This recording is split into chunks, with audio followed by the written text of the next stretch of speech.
not who's going to finish higher, but who you and I are going to have more draft capital, more stock of. Correct. So we want you people who are watching to comment below what you think, your answer. It's okay if it's different to us, but the question is, who are you going to have more stock of this year, Badake? Melvin Gordon or Javonte Williams? For me, it would have to be Javonte Williams every single day. So I'm drafting Javonte Williams and I'm passing on Melvin Gordon. Okay. And let's be honest, Javonte Williams is probably one of the best running backs coming out of this class. One of the best running backs coming out of this class. Oh, yeah. We were really excited. You and I were really excited when we were scouting this guy. We were just like, we can't believe how extremely talented this guy is. It's true. And I'll just cut in there. Like, why was there this conversation where as if he's like the second tier from this running back class? Yeah. I think he's in the first tier of with the Etienne and the Najee Harris. I don't think he's a second tier running back in this class. Yeah. So, yeah, and I completely agree. And I think, coming into this conversation, thinking about Melvin Gordon, I was like, why not Melvin? Melvin finished running back 14 last year. Mm-hmm. And he gave you a good return because he was essentially, his ADP last year was running back 22. Right. And if you look into it, Melvin finished in the top 10 in touchdowns, carries, yards. Like he did decent, I mean, obviously it's the team that's not exciting. Melvin is an older back, but like, why not Melvin really? Yeah. But obviously we can both agree. I'll play Javonte. bad cop. I'll play bad cop if you want to play good cop, right? Let's talk about the bad of Melvin Gordon last year. Okay. Like, his stats look pretty all right. When you watched him, maybe told a little bit of a different story. I feel like inconsistency was the major key for Melvin Gordon all last year. Okay. In 6 games, he scored over 15 PPR points.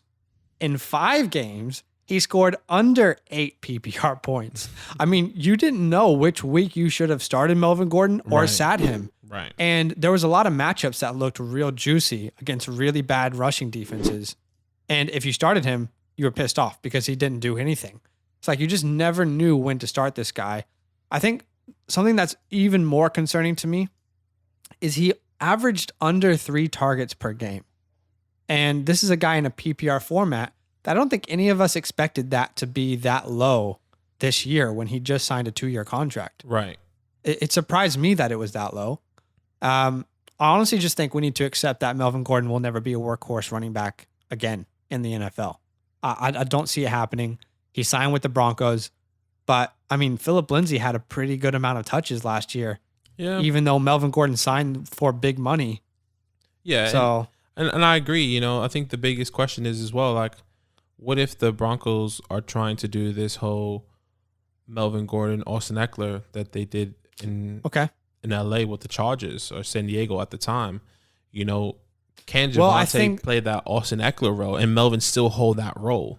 The difference is that they're very different running backs. Maybe a better comp is like the Kareem Hunt, Nick Chubb.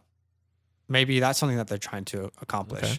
I see where you're going, but I think I'll sum my thoughts up in one sentence, okay? Javonte Williams has more to offer the Broncos in every aspect of his game compared to Melvin Gordon at this point in their career. In every aspect of his game, he offers more. And I think when you look at Melvin Gordon, how did he get his fantasy points last year?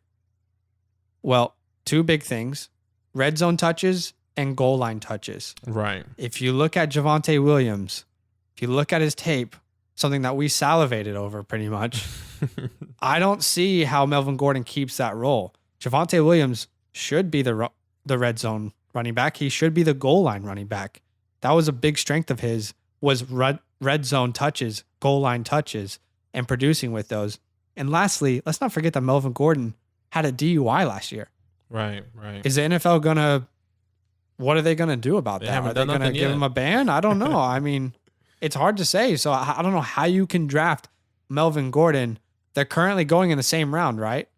Yeah. They're both going in the 6th round.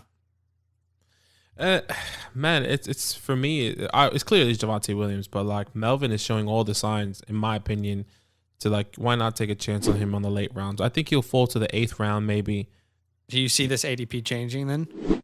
I see Javonte going a lot higher. I mean, I think you took him in the 4th round in our latest Dynasty. That was Dynasty, though. Yeah, it was different. So, and then Melvin probably nearly going undrafted potentially. But look, I'm not saying to take a shot on Melvin, but if he's there in a place where you think he could be valuable, then why not? Yeah, I guess so. I think let's talk Dynasty for a quick second. Mm-hmm. Pretty obvious, right? Javonte Williams. Yeah, no doubt about it. This guy is the future. I have Javonte Williams ranked ahead of Derrick Henry, and I'm happy for anyone on YouTube to comment and fight if they want to. But I actually have Javonte Williams ranked 1 spot higher than Derrick Henry. Please fight me in the comments. Yo, what's good? Thanks for watching. We got a lot more videos. A lot more. If you want more videos. Watch it. You can also subscribe. Right now. If you want to. You need to. And lastly, don't forget that you can sign up to support the show and get exclusive content by going to patreon.com/fantasylandfam.